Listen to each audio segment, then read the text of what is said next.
I want to spend a few minutes telling you about the new AGI master's program that I've started with a bunch of colleagues at the California Institute for Human Studies, CIHS. I'm pretty excited about this. This is, I think, the first accredited AGI degree program anywhere on this planet, right? And I've thought of doing something like this a number of times before. We almost did it 7 years ago at Addis Ababa University, actually, but now it's actually done, right? We got formal accreditation.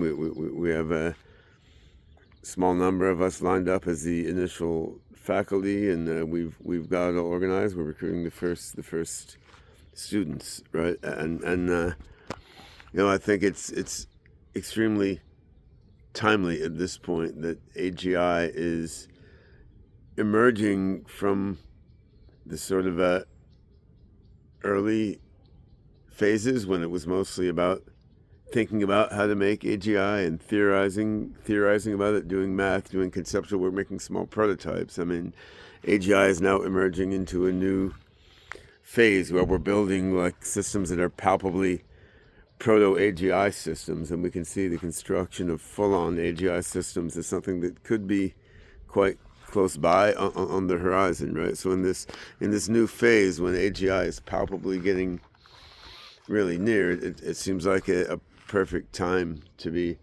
organizing a degree program like this finally. So yeah, if you have some measure of a technical background and an undergrad degree in some STEM area, and you're looking to get a sort of structured education in artificial general intelligence and the theory and the practice of it at this moment that we're so close to really creating AGI, consider the CIHS AGI Master's Program we've created. I mean, it's a private university. There's a substantial tuition fee, so it's not something everyone's going to be able to jump into. But if it is something you're in a position to jump into, it could be quite interesting. And I also want to say the curriculum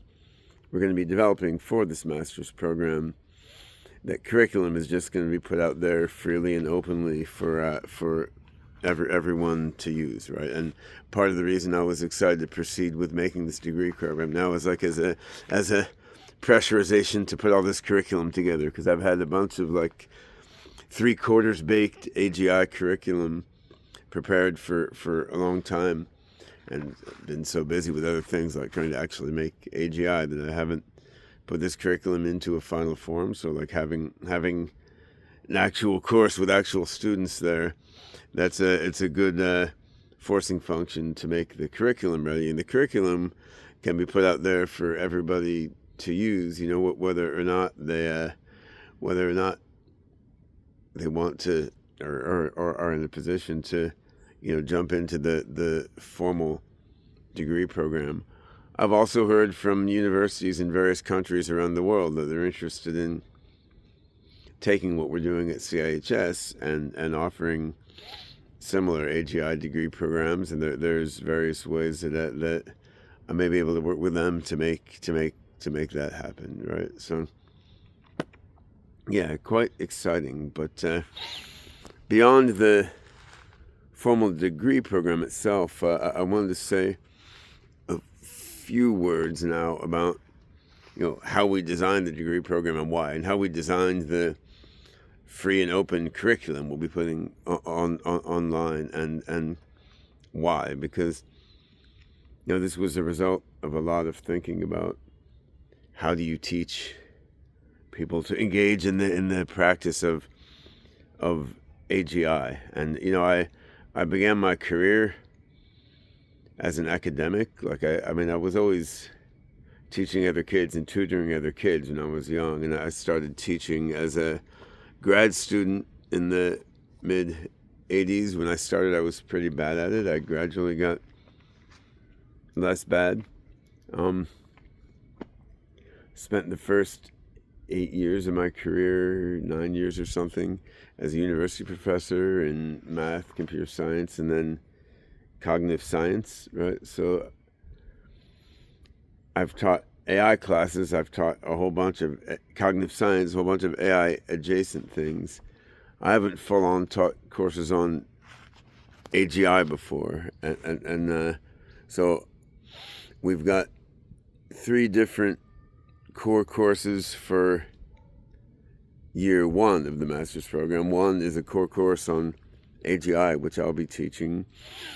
Another is algorithms and data structures for AGI, which will be led by my close colleague Matt Eclay. And Matt Eclay and I started working together in, I think, 1993, when we were both math professors at the University of Nevada, Las Vegas, way back when, my first job after my PhD. And then Gabriel Axel Montez, another longtime colleague of mine and one of the guitar players in our Desdemona's Dream Band. Like, Gabe is a neuroscience PhD, and he'll be teaching a course on AGI and consciousness. And I think there's other courses beyond that for the second year of the curriculum. There's various elective and supplemental courses, but I think these 3 courses sort of represent directly and symbolize more generally the diversity of perspectives and approaches that I think is necessary to really grab hold of what AGI is now, and of what we can make it, and what we should aspire to make it, right? So, when I started thinking about AGI, I mean, well before we had the term AGI, it was in the early 70s, right? But when I was a kid, but when I started professionally working on it in the 80s and early 90s, because computers were so bad then by modern standards, it was mostly in the domain of theory, right? It was thinking about what is a mind that one could build it, and then, doing math, since I was always math oriented, doing math to try to understand what is the mathematical properties of cognitive structures and dynamics. And then writing code was part of it, but one was writing mostly little prototypes to test one or another hypothesis. It was just clear we didn't have the hardware to really approach writing AGI system code at that point, right? And it's more fun now. You can spin up code so easily. You can write code. You can vibe code, right? On the other hand, I find that now, in the era that it's so easy to put together code and play with it, many people don't bother to think very much, right? Instead of thinking something through for yourself, just ask ChatGPT, right? And then just ask ChatGPT to write code. And I mean, it's amazing how fast it is. It's amazing how easy it is.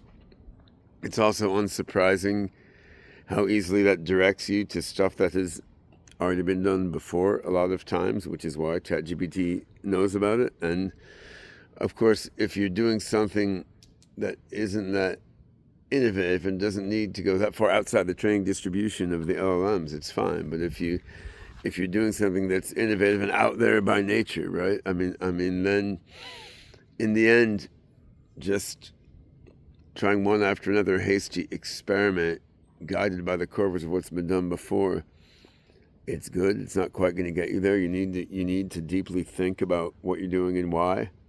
And even though we're pretty close to getting to human level AGI and even superintelligence now, there's still obstacles to overcome, and there's still hard thinking on the part of humans as well as AIs that will be needed to overcome these obstacles, right? So in putting together this degree program, I mean, we want to focus on the practical tools for building stuff and doing experiments, building real systems, applying them to do things. And this is symbolized by the course Matt will be teaching initially, algorithms and data structures for AI. But we also want the students in the master's program to be deeply thinking about what is a mind, like what is an AI system, like what is a human mind that it can build an AI system, what's an AGI system that it can turn into a super intelligence, what is it like to be a bot instead of a human, what is it like to be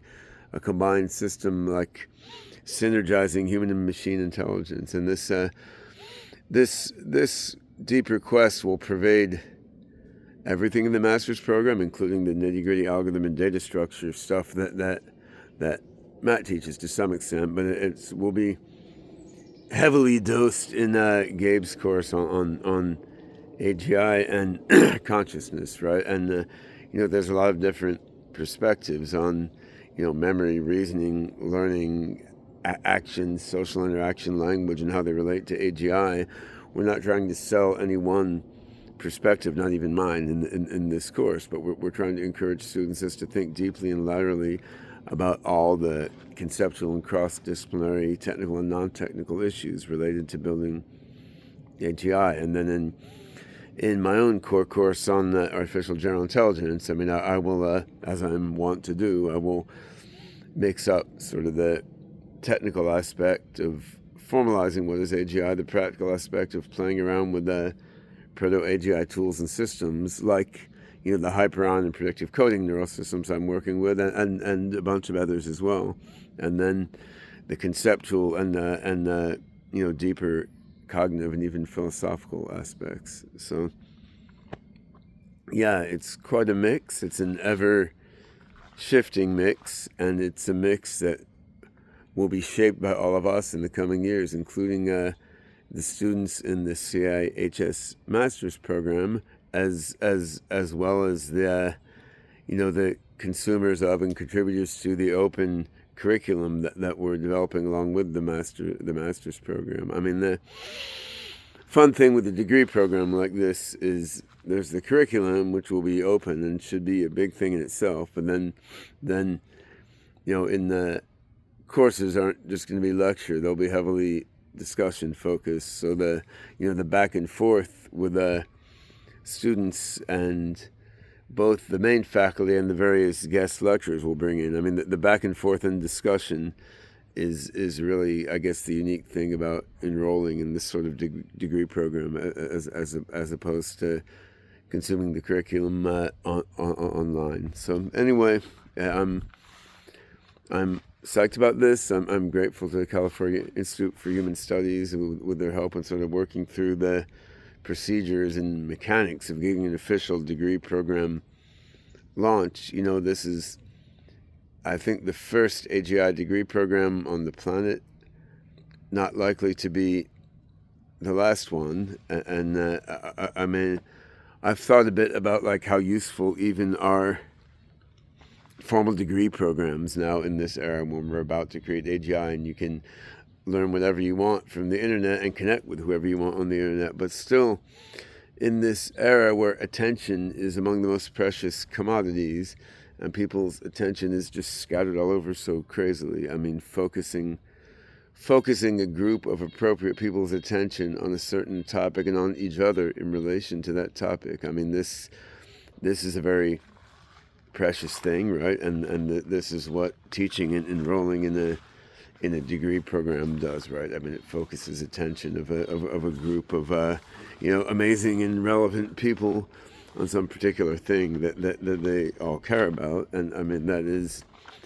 that's what we need to do to take the final steps to bring about AGI, and hopefully beneficial AGI, which is another topic that we will be reviewing in the course. Like, what is AI ethics really? Not the level of guardrails you put on a model, or sort of rules that you type into a prompt, but more foundationally, right? Like, what does it mean for an AGI to have a value or to share a value with people? What does it mean for a collective human AI system to evolve in accordance with an evolving system of values? So, exploring all the depths of what is beneficial along with the depths of what is AGI in a collaborative way between the faculty and students here.